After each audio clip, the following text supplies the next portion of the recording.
Hello everyone, this is AmberAnkNA here. Welcome to my channel. Well, I play a variety of games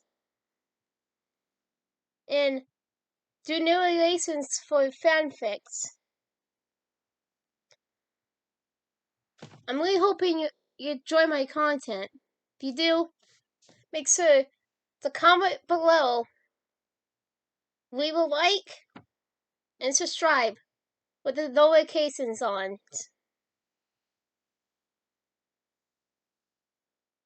Right, so next time, this is AmberAnkNA. Welcome to my channel. So, hi. Only link left. Chapter 14. The Prophecy. It didn't take much effect for Esther and the two broad-shouldered Christmen to essentially serve as the girl's bodyguard to make their way through the mostly vacant lobby of the apartment. The men drove their leader by nearly a foot, and they were heavier by more than 2 or 3 times her weight. The second handled the device that Esther and the orders and her nails and sinuses fastened using the machine's algorithm receptors, functioned particularly properly, tracking Destiny's power users to these locations.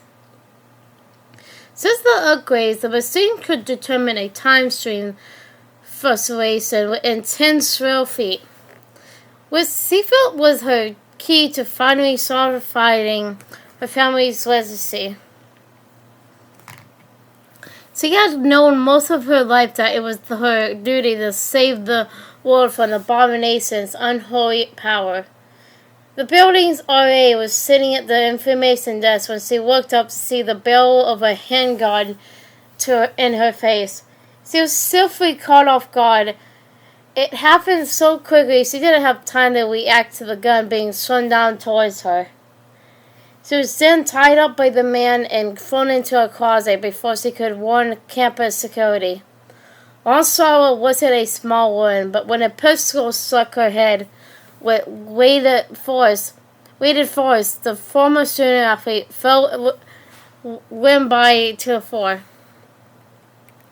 A byproduct of the more recent enhancements allowed the machine's handheld system to travel any recording equipment within range. Esther knew her actions needed to be stealthy as to not draw attention to her or her organization. She timed her assault perfectly, and sorry nobody was in the lobby at the time besides her trio and the resident assailant. After taking care of Sarah, the threesome correspondingly entered the elevator and took it up to the apartment indicated by the device. One of the men kicked the door in, easily knocking it off its hinges. It was almost alarming how easily it crashed down and crumbled. They checked the living room, the kitchen, a room that seemed to be some sort of painting space, and the bathroom. When they arrived at the shut-back bedroom door, the group proceeded with Esther caution. Esther checked that it was unlocked and readied herself to attack. When the door swung open, the 3 Zorlets ran in. At the far corner of the bed, a woman sat with her back to the interior of the room. She held her hand in the air, stopping the attackers in their tracks. Her dark hair dwindled down to about her shoulder blades, fluffed outward at the ends. You guys are really bad at this, aren't you? Despite the skepticism, the woman's honeyed voice was memorizing. She chuckled after she spoke, standing and turning to face the new arrivals. Esther noticed the crimson cape around her shoulders, fastened with a golden clasp below her chin. An ageless gaze of the woman's eyes seemed to percolate the girl's soul, compelling her to drop her guard.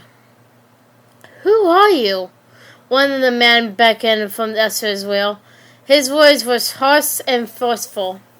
The Zorlog leader wanted to look away from the woman's sail, but she was locked into a trance somehow and couldn't pull away. Part of her didn't even want to. Okay, so first you need to understand that you are in way over your head. The two pig-headed fools behind you want to attack me, but trust me when I tell you this, it would be a big mistake to come at me like that. Understatement of the year. Do you have a gun or knife? Elster asked, shaking away her slumber. She drifted out of the trance. It felt more like she had been released than any intentional thing she might have done. The woman chuckled again. There was no need, child. I used to carry a scythe with me. But there's always people pinned it down from generation to generation, started getting old. I want to be thought of as a beautiful woman. It's how I identify myself. Not some rugged skulkin or something. Times have changed. Elsa cut her eyes to the side, then bobbed her head towards the woman, sending unspoken orders to the man. The first one comfortably posed with his hand extended out, palm facing downward. Don't do anything crazy, he warned. There's no need for me to hurt you. You really don't want to do this. Another chuckle. Seriously, yes, sir. Listen to me. Call your dog back. Oh, but I do. The blonde-haired girl responded. I don't know who you are. I just know the abomination used her power here. It is my duty to locate and dispose of her. If that means taking you out too, so be it. My purpose is the higher truth. It's all that matters. The man was finally within arm's length of the Cape woman. As his hand landed on her shoulder, a brief yet powerful wind shook through the room, causing the other two drawbacks to seal their face. It only needed from the spot where the hand made contact and briefly billowed outward. The man released his hand from the shoulder and twisted around, making eye contact with his leader one final time. His eyes glossed over, only towards the top of his skull, and he came to his knees, then down to the floor, lifeless. Now he's dead, Esther. Do we really need to send his soul to my realm? It wasn't yet his time. But more importantly, it's too crowded down there. Another chuckle. That's why I'm here. Who are you? Man was my friend. She shot her arm out and pointed downward. Tears began to stain Esther's eyes as he gazed up from the body on the floor back towards the woman. Fine. My name is Melissa. Yeah. I gone by many other names you'll probably better recognize, but I prefer this one. I tried to go by Mary for a short while. It sounded so sick and Bible-literal, though. She made a gargling gesture with her pointer finger in an open mouth. Are you a demon? Esther took a couple of slow steps backward. A splintering fear began to engulf her thoughts. She felt her nostrils slightly contract, body beginning to tremble. This time the chuckle was more of a crackle, a harder laugh. Demons aren't real, dumb girl. She cheerfully grinned, moving one step closer to the center of the room. What do you want? Our business isn't with you. A strange look of empathy fattened the woman's expressions. Well, let me first apologize about your friend. I did tell you, though. You just didn't listen. This is on you. Nonetheless, I'm sorry. Esther stared in silence. Martha Ursuline simply with terror. The other man must have been similarly impacted, as he hadn't moved a muscle after seeing the other die. Look, we got off to a rough start. Immediately, let's start over. My name is Melissa. Most people typically refer to me as Death, or the Grim Reaper. Something that sounds spooky.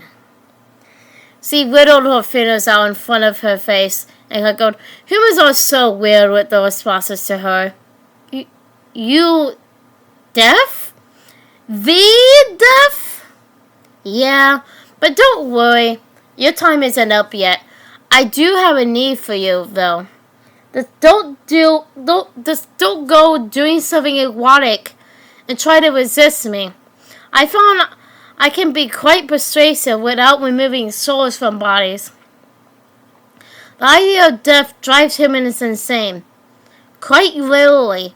Rather than enjoying a sweet breath for life, you all take it for granted. It's so particular. Esther made sure not to get lost in Dus's eyes again. Instead, she looked at the woman's mouth and nose as she spoke. What you need to have for me. See, our praise intersect at very specific crossroads. Your actions have proven you are up for the task by yourself, even with a special machine. You have nothing to show for your work. Marusa's words were lined with an air of disapproval. You have more resources at your disposal than your father ever imagined. But you will fail just as he did. The terror in the Jorah's later mind shifted downward towards her heart, twisting from horror to something much more manageable. Dus's words sorry about that. Ignited the anger rooted deep within her that surfaced when anyone spoke negatively about her father. Don't you dare talk about my father. He was the best man I ever knew. Her fists were crisp at waist level. Oh, Esther, calm yourself. Take a deep breath and say glossary. The source of all human strength and weakness comes from your emotions.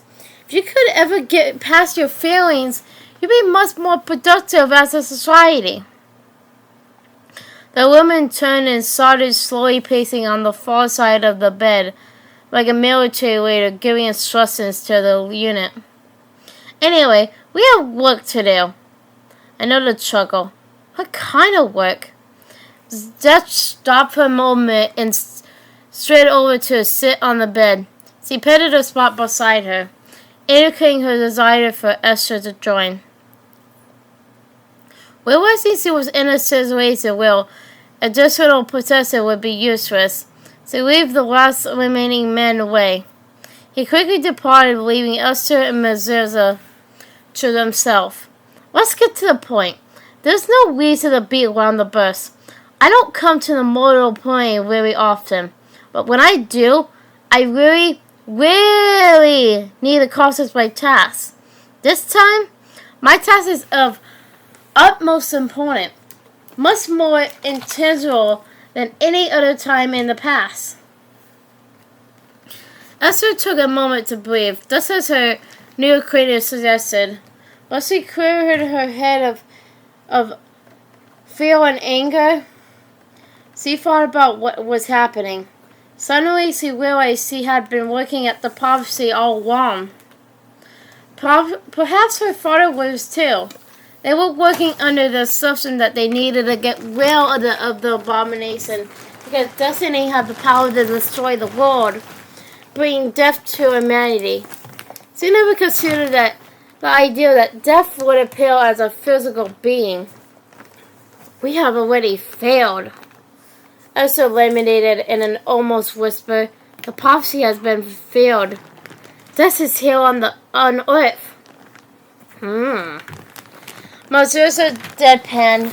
I am here. Seems like you got it all worked out. Fantastic. Pushing the fear and uncertainty to the recesses of her mind, there was an immediate need to move forward. The plan that planned the generation was essentially null. Surprisingly, Esther felt a sense of weight being lifted from her shoulders. Knowing she no longer had to fight so hard, Equally, the Zora later experienced a degree of purposelessness. All she had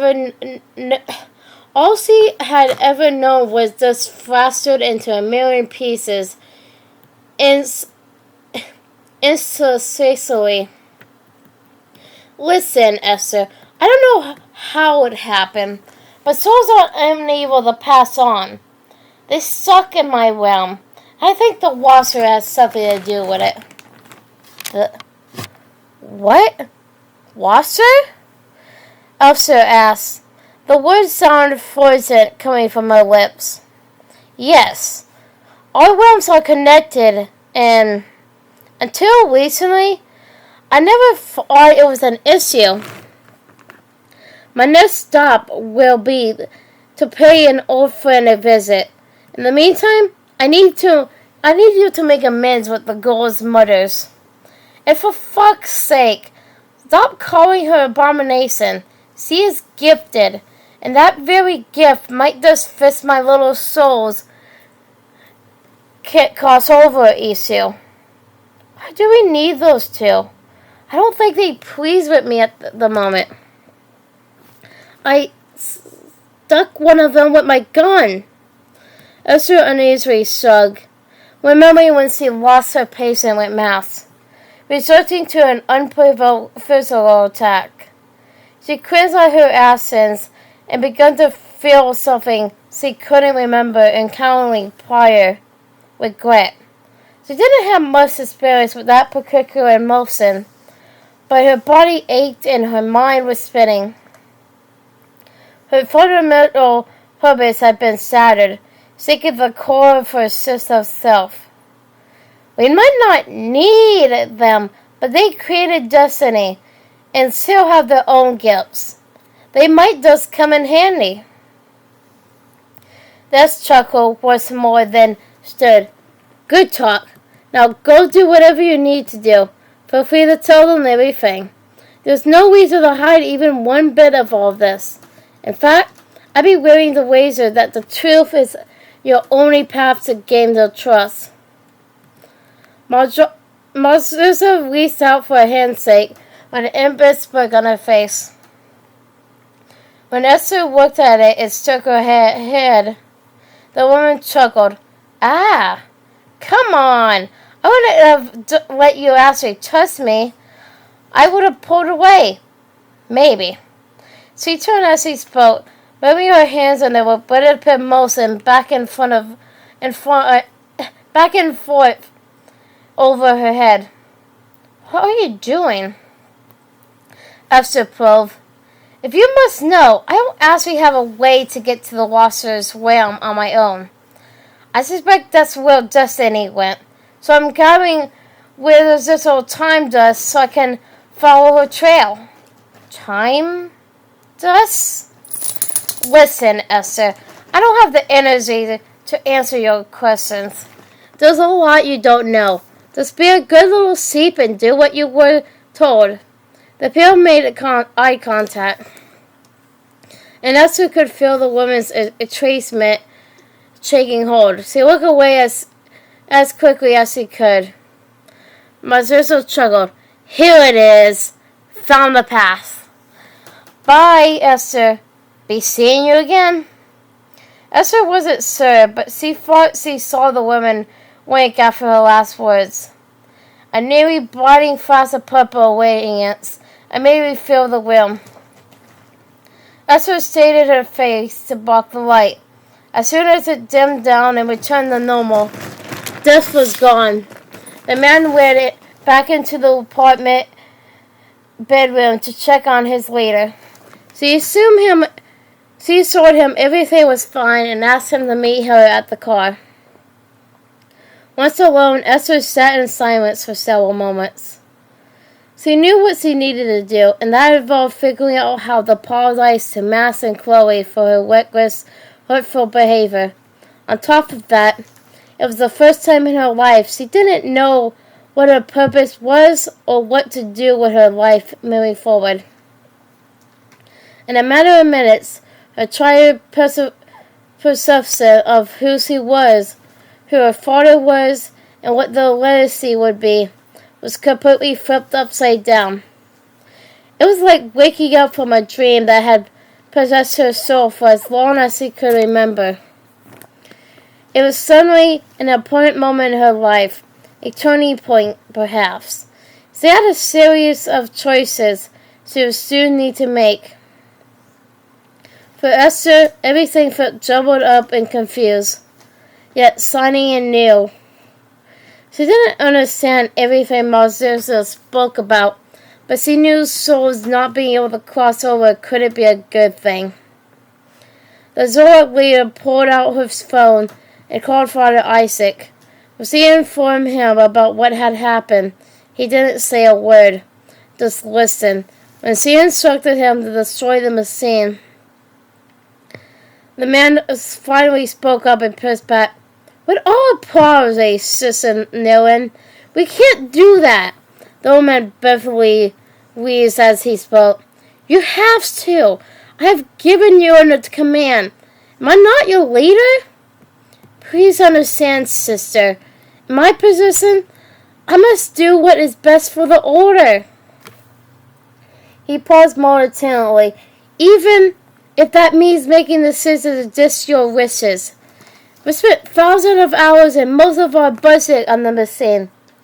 Do you know how much faith our followers will lose in us if we abandon our plans now?" From Esther's shattered words, Esther discerned a hint of sadness. "Things have changed. You have to see that, Isaac. My father's work was never aimed at the popular Western. He was blind. And, honestly, I don't know my own path anymore. It feels like a veil has been lifted, and I'm seeing the world for the first time." Father Isaac sighed on the other end of the phone. "We have been through a lot together. Yes. This will be no different from other instances where I had to reel you back in. This felt like a big blow to our abomination right now, in the moment. But this too shall pass, Sister Naren. We get through it as we always do. Just come back to the church and we will regroup." Esther knew the exact facial expression her mentor was making because of their familiarity with one another. He had always been there to encourage her if she ever strayed from her duties. This time would actually be different, however. Everything had changed. For the first time, she even doubted him. "I'm not coming back yet. I have to make amends for the wrongs I committed. Then we can discuss the future of the order." For the first time since her father's death, she felt truly lost, but in a strangely hopeful way. "Destroy the machine, Isaac. That is a direct order from your superior. Disobey and there will be consequences. You'll be done." And the old man sighed again. "As you wish. Please be safe out there." He didn't even wait for Esther to respond. He disconnected, leaving the girl alone with her thoughts. After a moment by herself, Esther knew where she was headed. "I have to head back and apologize to Mass." She whispered to no one, instantly tugging a thread on her long black hair. "I needed to do what Mazurza asked, but this is mostly for me.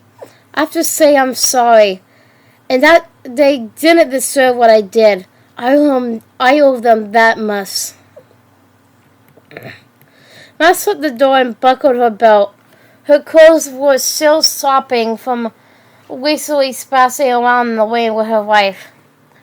They had dried off a little during the meal, but not nearly enough to feel comfortable yet. She adjusted the vehicle's temperatures in hopes of warming herself from the wet cold. "Dude, I'm stuffed." Corey belched after she slid in and closed the car door. "So glad we stopped, babe. That was delicious." So he threw the keys in the ignition and twisted. Then the engine turned and the car started. "Oh wait, Mass, let's hear your best." A mysterious smile tightened the skin on the top of the pill sheet. Mass raised her eyebrows in confusion. My best what? And that Emperor's grin scares me. Burp! You know, just let her whip. I passed the gas first. Now let's see what you can do. Gross, Chloe. I think you're gassy enough sometimes for the both of us. The bone aggressively leaned in and started nosing the side of her father's face. She dragged her lips from the top fold of her ear to the bottom lobe, sending Mass in a plausible giggle fit. Chloe, no! Mass laughed as she moved her head back and forth, fronting off the cruiser, both hands still on the steering wheel. Your words say no, but you're not really stopping me, are you, Maximus? Chloe was white. Her wife may have been moving around in an attempt to appear as if she wasn't enjoying the situations, but she didn't exactly push Chloe away.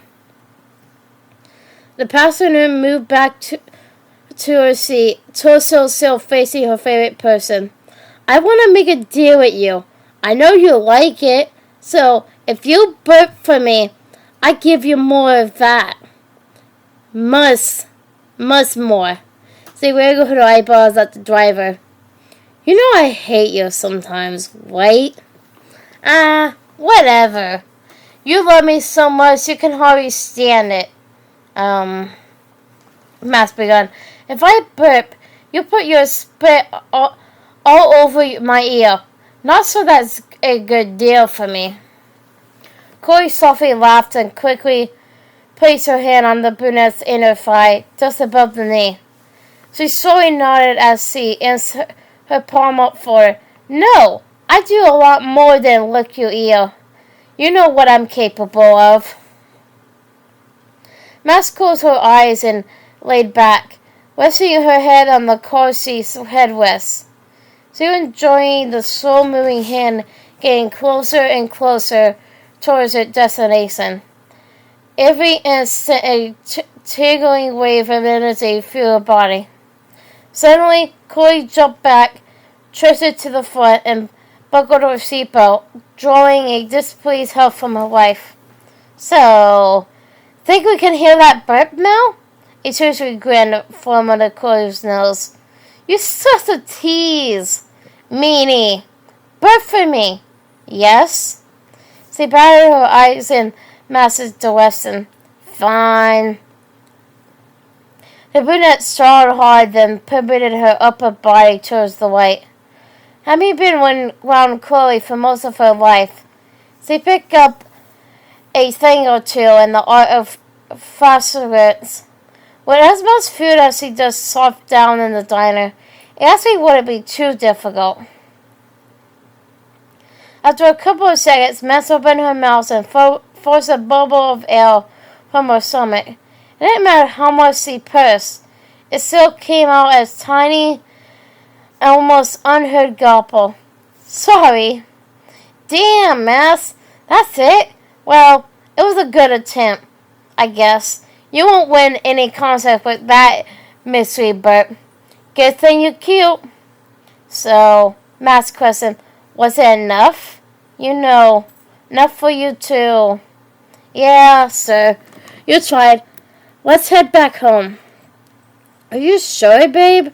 But all we went through last night, they might still be waiting for us.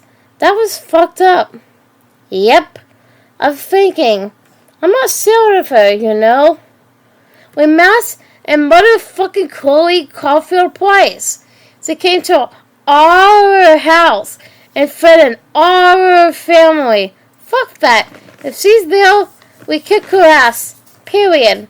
You're a goddamn goddess. I'm still your partner in time. This time, we be ready. Plus, I really like to change from these clothes. And help you change one out of yours. Mouse calmly nodded, then shifted into a reverse. She backed the car out, turned onto the street from the diner's parking lot, and headed in the direction from which they came an hour or so earlier. The incentive to get back home must have been good, as the driver threw the gas pedal, speeding quickly towards their house. Hi everyone. This is Emma 2000 again. Well, I hope you enjoyed the video. Because, I really did enjoy making it. But, so I hope you enjoyed it. Comment, like, and subscribe with the notifications on down below. Till next time, bye!